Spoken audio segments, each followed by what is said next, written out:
বিভিন্ন ধরনের ডায়েট আছে, বিভিন্ন ধরনের ডায়েটের নানা রকম উপকারিতাও আছে, কিন্তু আসলে আমি ব্যক্তিগতভাবে আমি মনে করি যে ব্যালেন্স ডায়েটটা আমরা প্রতিদিন যদি মেনটেন করতে পারি তাহলে সেটার চাইতে ভালো ডায়েট আর কিছু হয় না। এটা আসলে একজন পুষ্টিবিদ আরও ভালো হয়তো বলতে পারবেন, এবং উচিত হচ্ছে আমাদের যেই পুরো ডায়াবেটিস এবং বিপাকজনিত যে সমস্যাগুলো, এটার মধ্যে পুষ্টিবিদের একটা বড় ভূমিকা রয়েছে, তারা এখানে বড় ভূমিকা রাখতে পারেন।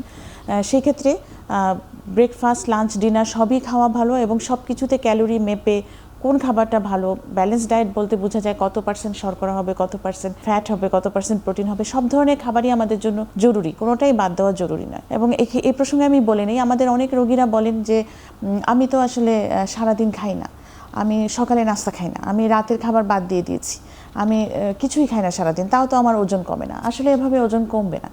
আসলে ওজন কমবে তখনই যখন, আমি রোগীদের বলি যে ডায়েট করা মানে আসলে না খেয়ে থাকা নয়, ডায়েট করা মানে সঠিক জিনিসটা খাওয়া। এটা আপনাদের বুঝতে হবে। মানে না খেয়ে থাকার নাম তো ডায়েট নয়।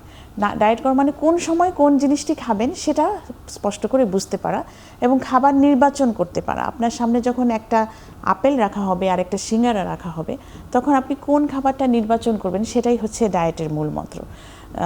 পুষ্টিবিদরা এটা হয়তো আরও ভালো বলতে পারবেন।